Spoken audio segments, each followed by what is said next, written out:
스가랴 1장 1절로 6절까지 말씀을 우리 함께 보겠습니다. 그래요, 우리 스가랴 1장 1절부터 같이 읽어볼까요? 1절입니다.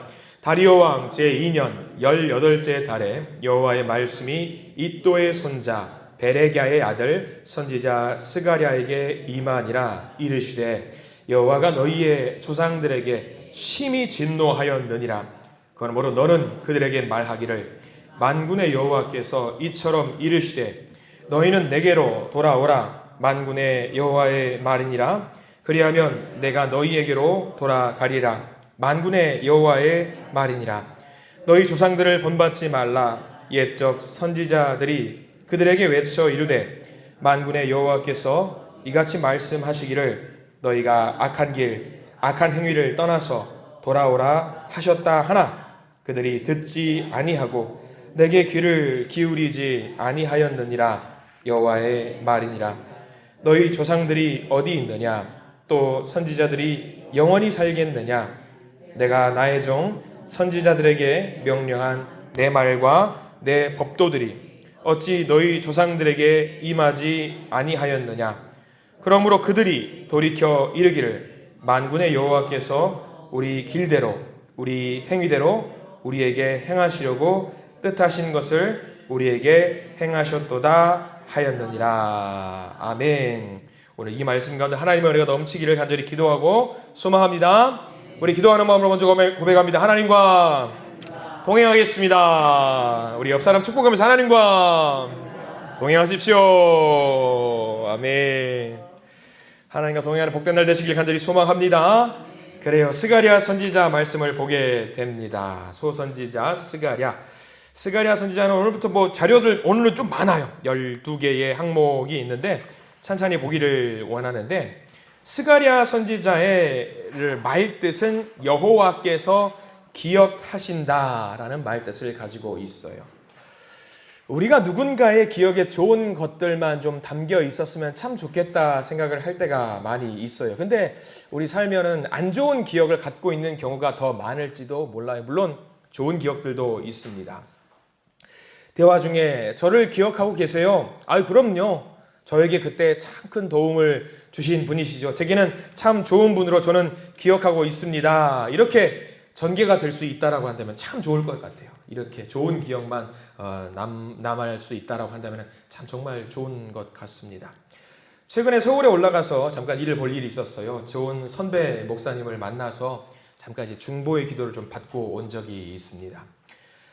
그 교회에서 전혀 몰랐다가 전에 같이 섬겼던, 같이 일을 했던 후배 전도사님, 그때는 전도사님이셨고요. 지금은 목사님이 되셨더라고요. 제가 서울에 있는 신사동이라는 곳에서 선임 부교육자로 있었던 한 교회에서 저와 같이 일을 했던 5년 5살 정도 후배였던 전도사님이셨어요. 근데 지금 제가 그 선배 목사님을 만나러 간 그 자리에 부목사님으로 섬기고 계시더라고요. 너무 반가웠어요. 한 1년 정도 짧게 일을 했어요. 왜 제가 기억을 많이 했냐면, 여러분들이 저를 어떻게 보실지 모르겠지만 저는 후배 목사님들에게 굉장히 잘해드렸거든요. 그렇게 안 보였을지도 몰라요. 근데 잘해드렸어요. 정말 잘하려고 노력을 많이 했어요. 제가 대략 5살 후배였고요. 제가 반가워서 아유 목사님 평안하셨어요? 잘 계셨어요? 너무 반가워서 저 혼자 막 호들짝 피어가면서 어유 반갑다고 몇 마디 하고 있는데, 뭔가 대화를 몇 마디 하다 보니까 그분은 듣고만 있고 더 할 말이 없는 거예요. 그래서 뭔가 느낌 싸한 거 있잖아요. 뭔가 싸한 거 있어가지고 순간 말을 하다 말고 내가 이 사람한테 뭔가 실수한 것 있나? 잘못한 거 있나? 막 그런 생각이 문득 머릿속에 계속 들더라는 거죠. 서먹서먹해서 몇 년 만에, 근 10년 만에 본 거니까 어색할 수도 있겠다 싶은데, 저 혼자 나는 좋은 선배였다라는 생각을 주지시키는 것 같아서 조금 어색할 수 있었다 그때가 생각이 나는 거예요. 좋은 기억만 남았으면 좋겠다라는 생각이 있는데, 모르죠. 그분은 또 그분 진짜 말도 안 되는 꼰대였다고 그렇게 말할지도 몰라요. 아무튼 우리가 이렇게 좋은 기억만 서로 주고받고 하면 얼마나 좋겠습니까?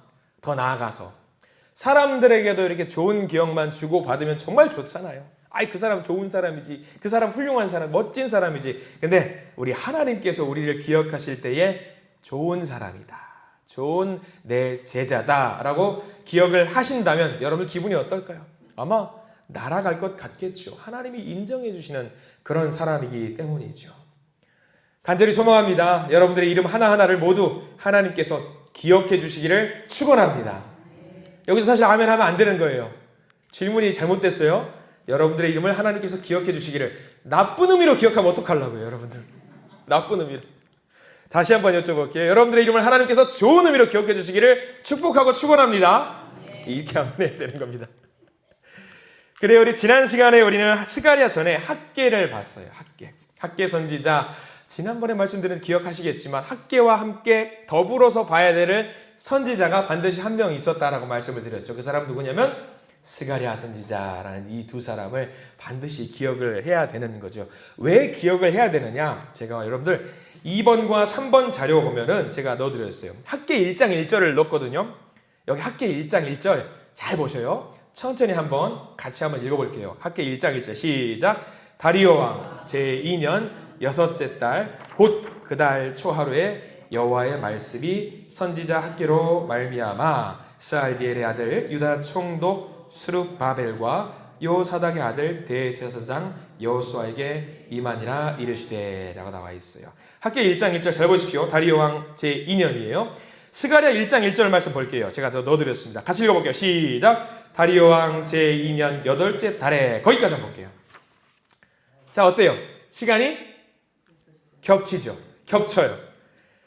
기억을 하실지 모르겠지만 학개 선지자가 활동했던 게 몇 월 며칠이라고 제가 말씀 명확하게 드렸어요. 6월 1일부터 시작해서 한 4달이 안 되는 시기 활동을 했다고 말씀을 드렸죠. 그냥 쉽게 그냥 편하게 설명드린 거예요. 여섯째 달 그 달 초 하루부터 일 사역을 했으니까. 다리오 왕은 보세요. 언제부터 시작했어요? 2년 8째 달. 그럼 몇 월이라고 보면 되겠죠? 쉽게 보면은 8월이요. 8월부터. 그러면 대략 선지자로 활동했던 시기가 한 달 반 내지는 2달까지도 겹쳐요. 그러니까 이 사람들에게, 이스라엘 백성들에게 하나님의 선지자가 2명이 와서 말씀을 전하는 거지요. 같은 시기에 활동을 했습니다. 스가랴는 8월부터 활동했고 학개는 6월부터 활동했다는 것을 좀 기억을 하시면은 이 두 분이 어느 정도 맥을 같이 할 수도 있겠구나. 근데 특징이 있어요. 학개는 지난번에 말씀드렸어요. 흙수저라고 그랬어요. 흙수저도 없는 그런 이제 밑바닥에서 하나님의 부르심을 받았던 사람이라고 말씀을 드렸는가 하면 스가랴는 어떨까요? 스가랴 1장 1절. 아까 우리가 읽었던 말씀 다시 한번 볼까요? 3번이죠. 다리오 왕 제2년 8째 달에 여호와의 말씀이 이또의 손자 베레갸의 아들 선지자 스가랴에게 임하니라 이르시되 라고 나와 있어요. 차이가 좀 있죠. 학개는 아빠가 누군지 엄마가 누군지 몰라요. 알 수 없어요. 다만 스가랴 선지자는 나름 족보가 있는 사람이라는 거죠. 차이가 분명히 있습니다. 여러 가지 차이가 좀 있어요. 이 두 사람이 선포했던 메시지를 아주 간략하게 4번에다가 요약해놨어요. 학개하고 스가랴가 동시대에 활동했고 같은 메시지를 전했지만 어떤 식으로 전개해서 말씀을 전했는지가 좀 나와 있거든요. 잠깐 볼까요? 예언의 목적은 같아요. 어떤 말씀을 전했는지도 같아요. 다만 어떤 식으로 전개했는지 볼게요. 자, 선지자는 학개와 스가랴. 분위기는 한 명은 권면했어요. 권면은 약간 명령조가 들어간 거죠. 위에서 아랫사람한테 어떤 명령, 이거 해라 저거 해라라는 명령. 격려는 뭘까요? 격려는 조금 더 응원하고 잘했으면 좋겠다라는 어떤 그런 부드러운 어떤 뉘앙스의 차이가 있는 거지요. 그리고 내용의 구체적인 것을 봤을 때 학개는요 구체적이에요. 딱 때려요. 그냥 확 때려버려요. 명확하게 때리는 말씀을 전했고요. 스가랴는 조금 뭉뚱그려서 부드럽게 말을 하려고 하는 경향이 있습니다. 글의 분위기도 보시면은 간단 명료하지요. 그리고 스가랴는 미래지향적이라는 특징이 있어요. 여기서 보면 우리가 좀 이런 차이가 있구나 하면은 조금 여기서부터 우리가 알아야 캐치해야 될 부분이 좀 있는데 계속해서 볼게요. 관심은 학개 같은 경우는 현재 지금에 대해서 굉장히 관심이 있는가 하면 스가랴는 앞으로 다가올 일. 지금 학개, 스가랴, 말라기 끝나면 이제 신약 성서 넘어가거든요. 앞으로 다가올 일 하면은 누구에 대한 예언을 많이 했을까요? 예수 그리스도에 대한 예언을 많이 했어요. 성전하고 연결을 시켜서 우리의 참 성전이 되시는 예수에 대해서 많은 말씀을 했던 게 스가랴입니다. 권면하는 내용을 봐도요, 학계는 참여해라, 함께 성전 짓자, 으쌰으쌰 하자. 근데 스가랴는 용기를 내라, 용기를 내라. 그리고 대상은 학계는 나이가 좀 있는 사람에게 말씀을 전했다 하면은 스가랴는 젊은 사람입니다.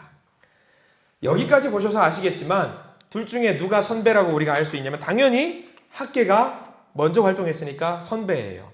정확하게 나이는 알 수 없지만 대략 한 세대 전 사람이었겠다라고 학자들이 이야기를 하고 있어요. 그러니까 스가랴는 젊은 다음 세대의 선지자였던 거고요. 학계 선지자는 이제 기성세대 선지자였다라고 보면 될 것 같습니다. 그래서 스가랴 1장을 중심으로 오늘 우리가 읽었던 1장 6절까지 말씀을 한번 요약하면서 스가랴가 어떤 말씀을 전했는지 한번 살펴보려고 합니다. 자, 이제 여러분들 잠깐 성경책을 보셔요. 이제 여기 나눠준 자료는 조금 이따 보고요. 성경책을 쭉 보실 텐데 2절 말씀부터 한번 볼게요. 스가랴가 어떤 말씀을 선포했는지 스가랴 1장 2절 말씀을 같이 읽어봅니다. 시작. 여호와가 너희의 조상들에게 심히 진노하였느니라 라고 하면서 스가랴 선지자는 하나님께서 선포하시기를 선배들, 믿음의 선배들의 이야기를 꺼내고 있어요. 그 조상들에 대해서 하나님이 심히 화를 내고 있다라고 이야기를 하고 있어요. 자, 그러면 믿음의 조상들이 누굴까? 그걸 봐야겠죠. 지금 스가랴 선지자는 학계 선지자와 더불어서 포로기 이후에 선포를 하고 있으니까 믿음의 조상들이라고 하면 누구에 대한 이야기냐면 포로기 이전 믿음의 선배들에 대한 이야기를 하고 있는 거죠. 포로기 이전이에요. 포로되기 이전 모습을 보여주고 있어요. 그들의 모습이 어땠기에? 그들의 모습이 어땠기에 하나님이 그렇게 진노하고 계실까? 어떤 모습이었길래 하나님의 평가가 좋지 않으셨을까? 간단합니다. 그들은 철저하게 우상숭배를 했던 사람들이었어요. 포로기 이전 사람들은요. 우상숭배를 했다라는 것은요, 하나님과의 약속을 어겼다라는 말이고요. 이런 상황에 대해서 이런 우상숭배를 했다라는 거에서 끔찍한 범죄라고 하나님 늘 이야기하시는데 그 하나님을 표현할 때 우리는 이런 말을 쓰고는 합니다. 출애굽기 20장과 34장에 나온 내용 중에 하나인데 질투하시는 하나님. 질투하시는 하나님. 가끔 제가 말씀을 드리죠. 질투. 이 질투라고 하는 것은 여러분 어떤 감정이 기본적으로 밑바탕에 깔려 있어야 되는지 아세요? 질투하기 위해서는. 그 밑바탕에 뭐가 있어야 돼요? 반드시 사랑이 있어야 돼요. 사랑하는 게 없으면은요, 질투가 생기지 않아요. 나와 아무런 상관없는 사람이 다른 남자 만나든가 다른 여자 만나든가 뭔 상관이야? 알게 뭐예요? 네 인생 네가 알아서 잘 살아야지. 근데 연인이라고 하면은요, 질투심이 당연히 피어올라요. 다른 마음을 가지지 않아도 쳐다만 보고 있어도 질투심이 생겨요. 왜? 그런 거 있잖아요. TV 드라마 같은 거 보면은 연인들이 다정하게 커피숍에서 다정하게 커피를 마시면서 다정하게 서로 눈을 마주치면서 알콩달콩 하고 있어요. 근데 웬 여자가 문을 활짝 열고 오는데 굉장히 예쁜 처자가 들어오는 거예요. 남자가 그 여자를 쳐다봐요. 그럼 여자 주인공이 어떻게 해요? 어디 봐, 어디 봐, 어디 봐. 이거죠. 어디 봐, 지금 어디 보냐고. 살짝만 눈알만 굴려도 어떻게 되는 거예요? 뒤집어지는 거예요. 이게 딴 데 보면 오로지 여기만 봐야 되는 거예요. 눈알만 굴려도 안 되는 거죠. 딱 그러면 눈알 살짝 굴리면 저 여자가 나보다 예뻐? 저 여자가 뭔데? 뭔데? 그러는 거잖아요. TV 드라마에서는. 상상만 해도 머리가 아파요. 상상만 해도. 근데 하나님께서 이런 말을 지금 하고 계시는 거예요. 왜? 이스라엘 백성들 향해서 뭐 하니까? 내가 너희들을 사랑하니까. 정말 사랑하니까 너희들은 누구만 바라봐야 돼? 나만 바라봐야 돼. 이게 질투의 하나님의 컨셉이에요, 여러분들. 사랑이 없으면은요, 질투가 없어요. 이게 하나님의 사랑의 방식인 거죠. 근데 우상 숭배를 했던 포로기 이전에 믿음의 조상들이 선배들이 그렇게 우상을 숭배함으로 말미암아서 하나님의 마음을 아프게 했다라고 하는 거죠. 아주 그냥 눈알 굴리는 수준이 아니라 대놓고 다른 데를 보고 있었어요.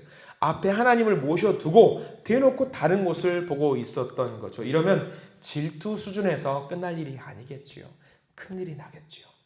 그래서 1장 4절 한번 보실래요? 1장 4절 보면은 대놓고 하나님이 그렇게 말씀하세요. 1장 4절 말씀 같이 읽어봅니다. 시작. 너희 조상들을 본받지 말라. 여기까지만 볼게요. 너희 조상들을 본받지 말라. 여기 밑줄을 한번 그어두실래요? 너희 본받지 말라. 믿음의 조상들이라고 하지만 믿음이 없었던 다른 우상 숭배를 했던 그 사람들, 너희들의 아버지, 어머니, 할아버지, 할머니를 본받지 말라. 학계도 그렇고 스가랴 선지자도 그렇고 지금 큰 목적 성전 재건입니다. 근데 학계 선지자가 직접적으로 성전 재건을 하기 위해서 삽을 들어라 라고 이야기를 했는가 하면 스가랴는 조금 달라요. 야, 너희 조상들을 본받지 말라. 삽 들고 곡괭이 들고 해야 되겠지만 먼저 중요한 것은 삽 들고 곡괭이 들고 벽돌 쌓는 게 중요한 게 아니라 너희들의 마음을 정돈해야 된다라는 것이 스가랴 선지자의 핵심적인 메시지였습니다. 너희 조상들이 고향에서 죽지 못하고 저 먼 타지에서 바벨론에서 죽을 수밖에 없었던, 객지에서 죽을 수밖에 없었던 그 이유를 너희들이 아냐? 죄가 있어서 그런 거 아니냐? 그 죄를 본받지 말아라 라고 지금 스가랴가 이야기를 하고 있어요. 근데 이런 말씀을 지금 살고 있는 스가랴 시대의 사람들에게 스가랴 선지자가 말씀을 전했던 이유, 스가랴가 보니까 그래요. 오히려 조상들보다 그 죄를 답습하는 수준에서 멈춘 것이 아니라 그것보다 더 뛰어넘은 우상 숭배를 하고 있었던 거예요. 자, 우리 4절 말씀 다시 한번 읽어볼게요. 4절 제일 끝자락에 중요한 말씀이 하나 있기 때문에 4절을 다시 한번 읽겠습니다. 4절입니다. 너희 조상들을 본받지 말라.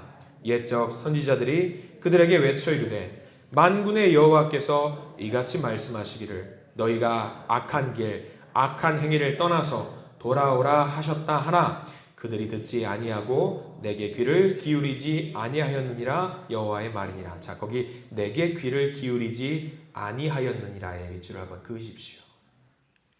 중요한 말이죠. 너희들이 내게 귀를 기울이지 아니하였다. 너희 조상들이 내게 귀를 기울이지 않았는데 왜 너희들은 너희들의 조상들의 죄를 답습하고 있냐? 왜 여전히 귀를 막고 있냐? 너무 사랑하셨던 하나님의 호소예요. 내 말 좀 들어봐. 내 사랑 이야기 좀 들어봐 라고 하는 지금 하나님의 이야기인 거죠. 이게 얼마나 무서운 이야기인지 몰라요. 그래요. 학계는 이 성전 재건에 목을 메고 있었던 사람이라고 한다면 스가랴는요, 성전 건축도 중요하지만 그 이면에 들어있는 의미를 싹싹듯이 이제 끄집어내려고 노력했던 선지자입니다. 그래서 죄를 답습하고 있는 그 다음 세대들을 향해서 악행을 보면서 피를 토하는 심정으로 그러면 안 된다라는 이야기를 스가랴 선지자가 이야기를 하고 있어요. 이 성전 재건을 앞에 두고 있는 이스라엘 백성들의 크게 세 가지 질문을 하고 있는데 5절과 6절 말씀이 그 세 가지 질문입니다. 5절부터 한번 볼까요? 세 가지 질문에 1번, 2번, 3번 표시하면 좋을 것 같아요. 첫 번째 5절 말씀 보면 이렇게 나와 있죠. 너희 조상들이 어디 있느냐? 이게 1번입니다. 스가랴가 물어보는 거예요. 너희 조상들 어디 있냐? 너희 조상 다 죽었지 않냐? 근데 어디서 죽었냐? 바벨론 땅에서 죽었다. 고향으로 돌아오지도 못하고 이방 땅에 객이 돼가지고 객사했지 않냐? 고난의 역사를 온몸으로 겪다가 돌아오지도 못했던 왜 그런 줄 아냐? 너희 조상들 다 어디 있냐? 믿음을 배신했기 때문에 그런 거 아니냐라고 지금 이야기하고 있는 거죠. 첫 번째 질문, 너희 조상들이 어디 있느냐? 또 다른 질문이 있죠. 그 다음, 또 선지자들이 영원히 살겠느냐? 라는 말씀. 2번, 여기 표시해 주세요. 2번. 또 선지자들이 영원히 살겠느냐? 자, 이 말씀은요. 너희 조상들에게 얼마나 많은 선지자를 내가 보냈느냐. 설득하고 설명하고 기회를 주었는데 야, 그 선지자들 다 어디 있냐. 모세도 죽었고 엘리야도 죽었고 다 죽었다. 그들도 유한한 존재이기 때문에 경고를 하고 지나가고 다 죽고 없어지게 된다. 이게 무슨 말이냐. 기회가 영원하지 않다라는 거예요. 기회가 유한하다라는 거예요. 회개할 때가 정해져 있다라는 거죠. 그 선지자들 다 어디 있냐? 제발 내 말 좀 들어라. 저는 이 말씀 보면서 그런 생각이 들더라고요. 이 땅에 우리가 살고 있는 이 시대에 이 땅에 하나님의 말씀을 전하는 자가 단 한 명도 없다라고 했을 때 어떨 것 같아요? 목사님이 한 분도 안 계셔요. 전도사님이 한 분도 안 계셔요. 저는 그때가 심판의 때가 아닐까 생각을 해요. 요즘 신학교 보면 목사님 배출을 많이 안 하는 거 여러분들 요러 아세요? 제가 금년은 모르겠어요. 작년에 13명, 재작년에 8명. 머리가 아찔해요. 우리 교단, 전국의 교회를 합치면은 좀 이야기가 달라지겠는데 우리 교단만 해도 2,000개가 넘는 교회가 있는데 그 2,000개를 교회를 섬길 사람이 한 해에 20명 정도 나와요. 저는 가끔 이 말씀 보면서 그 생각이 들더라고요. 야, 언젠가는 이 땅에 목사님이 한 분도 안 계시면 어떡하지? 전도사님이 한 분도 안 계시면 어떡하지? 좋아요. 다 없어도 평신도 사역자라고 이름을 부르는 사람들도 있잖아요. 그 평신도 사역자분들이 한 분도 안 계셔서 정말 말씀을 전할 수 있는 그 사람이 한 분도 안 계시면 어떡하지? 또 그럴 때 아니 우리 교회 장로님으로 섬겨주실 분이 한 분도 안 계시면 어떡하지? 집사님은 권사님은 한 분도 안 계시면 어떡하지? 저는 그때가 하나님의 때, 여호와의 때, 심판의 때라는 생각이 들더라고요. 지금 두 번째 질문이 그거예요. 말씀을 전하는 사람이 없지 않냐? 사라지지 않았냐? 근데 너희들에게 전했는데 안 들었지 않냐? 지금 이 이야기죠. 이거 무서운 말씀이에요, 여러분들. 말씀이 들려질 때에 우리는 귀를 열어서 들을 필요가 있다라는 얘기죠. 세 번째 질문은요, 6절을 통해서 봐야 되거든요. 여러분 6절 볼까요? 6절 같이 긴 말씀 읽겠습니다. 시작. 내가 나의 종 선지자들에게 명령한 내 말과 내 법도들이 어찌 너희 조상들에게 임하지 아니하였느냐. 거기가 3번이지요. 선지자들에게 명령한 내 말과 법도 알려줬지 않냐. 근데 왜 너희들은 따르지 않냐. 근데 중요한 것은요, 이 말 중요해요. 왜냐하면 하나님이 선지자를 통해서 말씀했던 그 모든 말씀들과 법도들이 여기 임하지 아니하였느냐. 이 말은 무슨 말이냐면 선포된 대로 이루어지지 않았느냐 그 말이에요. 선포된 대로 이루어지. 선지자들이 애끓는 마음으로 막 선포를 했어요. 선지자들은 죽었겠지만 그 말씀들은 어떻게 됐다는 얘기예요. 선지자들은 사라졌을지라도 그 말씀은 살아서 이루어졌다라는 것을 이야기하고 있는 거죠. 다 성취된 거 아니냐. 그래서 포로로 끌려갔던 너희들이 그 증거 아니냐. 내가 끌려간다고 말했어 안 했어? 끌려갔잖냐. 이루어졌잖냐.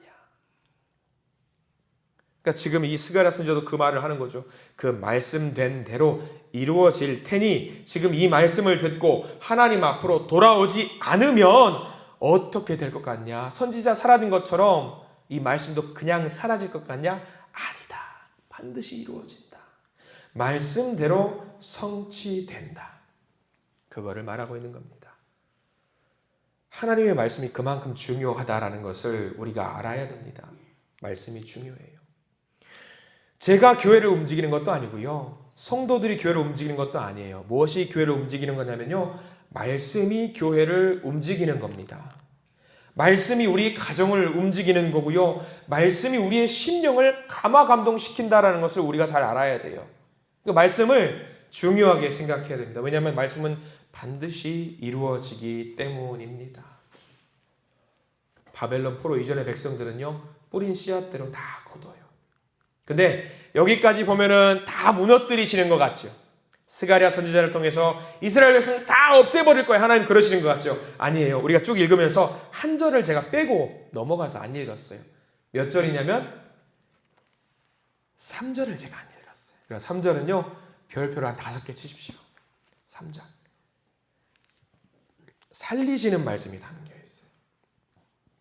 3절 말씀 같이 한번 읽어보겠습니다. 시작. 그러므로 너는 그들에게 말하기를 만군의 여호와께서 이처럼 이르시되 너희는 내게로 돌아오라. 만군의 여호와의 말이니라. 그리하면 내가 너희에게로 돌아가리라. 만군의 여호와의 말이니라. 아멘. 이 3절 말씀이 스가랴 1장부터 14장 전체 말씀의 요약입니다. 전체 말씀의 핵심이에요. 만군의 여호와는 말 뭐냐면 군대 용어입니다. 군대는 뭐가 덕목이죠? 복종이죠, 복종. 복종은 조금 이제 군대 용어고 순화한 표현으로 우리식으로 표현하면은 순종이죠, 순종. 내게로 돌아와라. 순종해라. 순종해라. 여기 나와 있는 순종이라는 복종이란 말, 만군의 여호와를 따라서 복종한다라는 말, 이 말은요. 전체적으로 전인격적으로 하나님께 돌아간다라는 걸 말해요. 그냥 하나님 저 돌아갈게요 이런 게 아니라 그런 게 아니라 전인격적으로 하나님께 돌아가는 걸 말합니다. 그래서 그렇게 순종하고 복종할 때 3절 제일 끝에 있는 그리하면 내가 너희에게 돌아가리라. 만군의 여호와의 말이니라. 하나님이 돌아오신다라는 말이 중요합니다. 여기 우리가 읽었던 학계의 말씀, 스가랴 말씀도 말고 에스겔서에 보면은요, 사람들이 너무 패역하니까 하나님이 성전에서 떠나시는 모양을 설명을 적은 게 있거든요. 하나님이 성전에서 떠났다. 그러면 그 성전은 성전일까요, 아닐까요? 아니죠. 우리 물리적인 교회 보세요. 우리 한신교회. 여기 만약 하나님의 영이, 하나님의 임재하심이 사라진다라고 하면 이곳은 교회일까요, 아닐까요? 아니에요. 하나님의 영이 사라지면은 그곳은 교회가 아닌 공간이 됩니다. 마찬가지로 우리 마음 안에 있는 교회, 우리 마음 안에 있는 성전을 보세요. 이 성전이 하나님의 영이 계셔야 되는데 여기 영이 계시지 않으면 여기는 성전이라고 할 수 있을까요? 아니요. 없는 거예요. 근데 오늘 3절 말씀에는 하나님의 말씀을 순종하고 복종하는 그 사람에게는 어떻게 하신다? 다시 하나님이 임재하시겠다. 그 말이죠. 하나님이 임재하신다는 말은 무슨 말이냐? 하나님과 나와 관계가 형성이 되어 있다라는 것을 말합니다. 관계를 맺으신다. 우리 이거 중요합니다. 중요해요. 우리가 사역을 할 때에 교회에서 섬기고 봉사할 때 주의하십시오.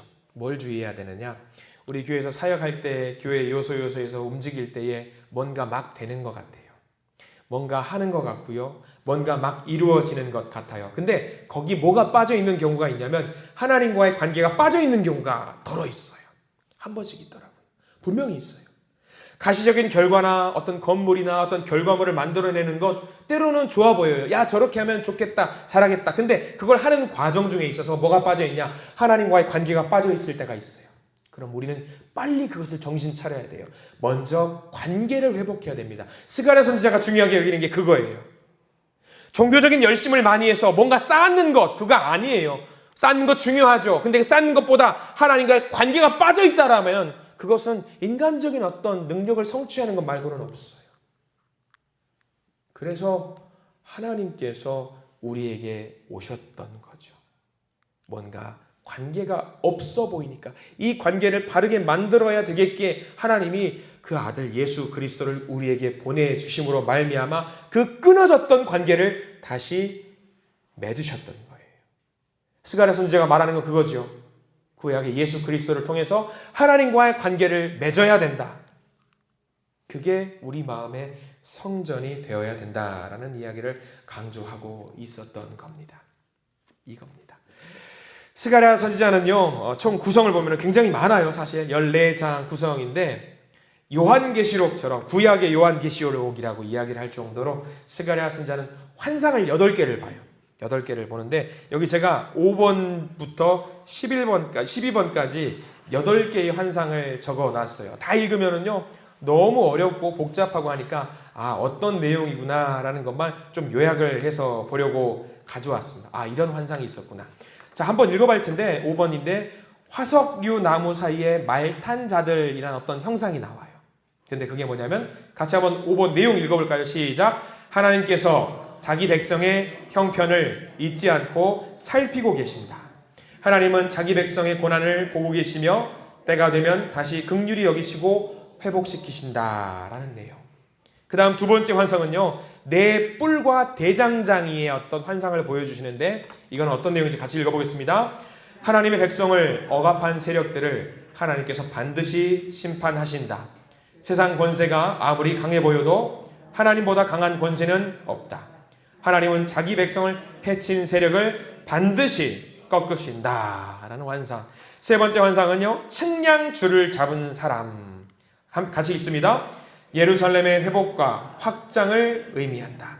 하나님이 함께 하시는 공동체는 무너진 자리에서도 다시 세워지고 하나님 자신이 보호와 영광이 되신다라는 말이고요. 네 번째 환상입니다. 대제사장 여호수아의 더러운 옷을 보여주십니다. 함께 읽습니다. 죄사함과 영적인 회복을 의미한다. 하나님의 회복은 외적인 회복만이 아니라 죄를 씻기고 다시 하나님 앞에 서게 하시는 영적인 회복이다. 스가랴가 중요하게 여기는 게 이겁니다. 학계는 성전, 외적인 성전 중요하게 여겼어요. 스가랴는 내적인 성전을 중요하게 여겼어요. 자, 9번 볼까요? 다섯 번째 환상, 순금 등잔대와 두 감람나무의 환상 같이 봅니다. 성전 제거는 인간의 힘이 아니라 하나님의 영으로 이루어진다.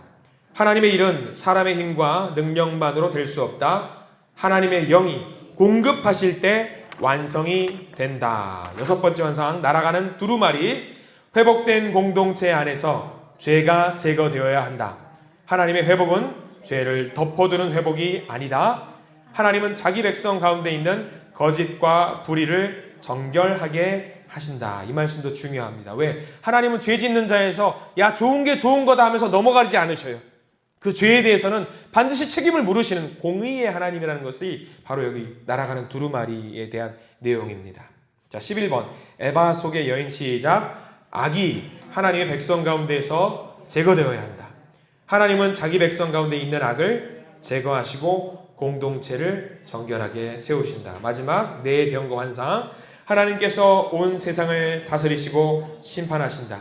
하나님은 온 세상의 역사를 주관하시며 자기 백성을 괴롭힌 악한 세력까지도 반드시 심판하신다. 이것만 봐서는 우리가 잘 모를 수 있어요. 내용을 다 읽을 수가 없기 때문에. 근데 8가지 환상이 있었다라는 것, 스가랴 선지자를 통해서 8가지 환상을 보여주셨다라는 것은 우리가 알아야 되기 때문에 이렇게 요약해서 여러분들께 알려드렸습니다. 스가랴 선지자도요, 다른 선지자들처럼 여호와의 날, 하나님의 날, 우리 새벽 예배 지금 계속 말씀을 이제 보고 있는데 거기도 마찬가지로 여호와의 날에 대한 이야기를 계속 하고 있잖아요. 스가랴 선지자도 다른 선지자처럼 여호와의 날에 굉장히 집중하고 있는데 우리 성경책 보실까요? 쭉 넘어갈 텐데 스가랴 14장. 스가랴 14장 마지막 장인데 14장 말씀 보시면은 1절.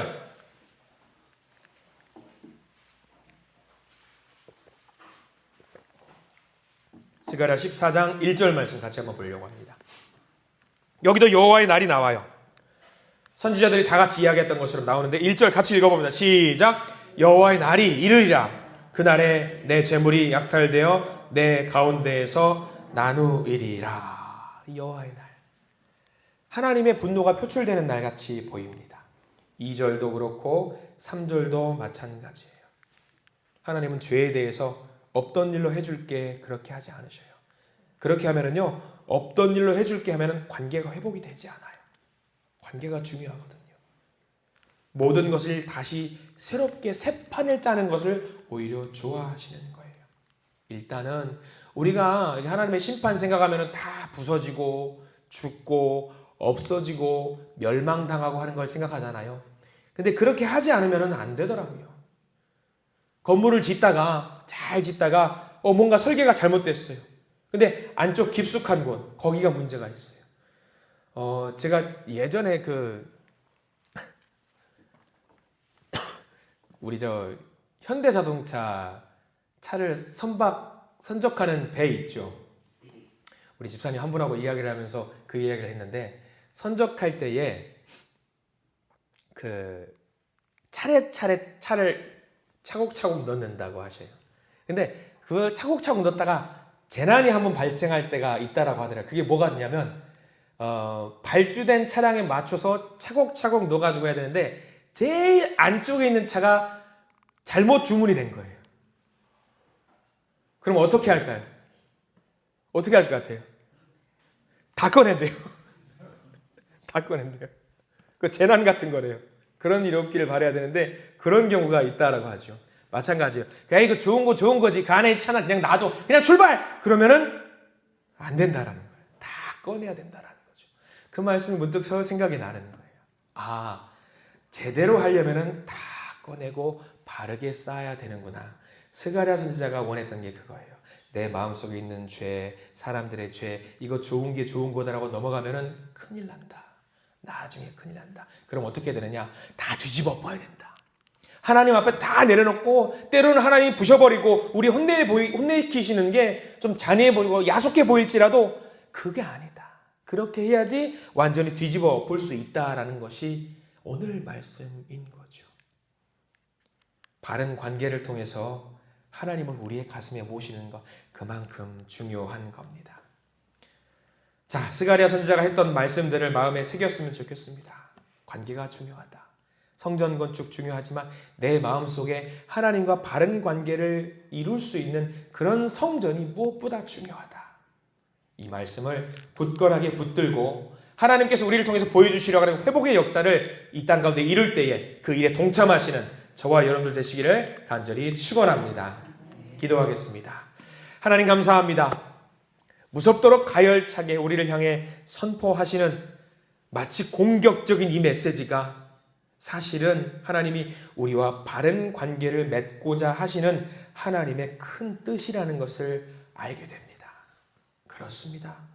너무나 우리를 사랑하셔서 우리와 눈을 마주치고자 하시되 단 1초도 놓치지 않고 싶어 하시는 하나님의 사랑 고백을 우리가 보았습니다. 그 모습이 때로는 무섭기도 하고 두렵기도 하지만 우리 영혼을 살리고자 하시는 하나님의 깊은 바람이라는 것을 알고 우리가 하나님의 사랑 고백에 응하는 주의 자녀들이 되게 해 주시옵소서. 예수 그리스도 이름으로 간절히 기도드립니다. 아멘.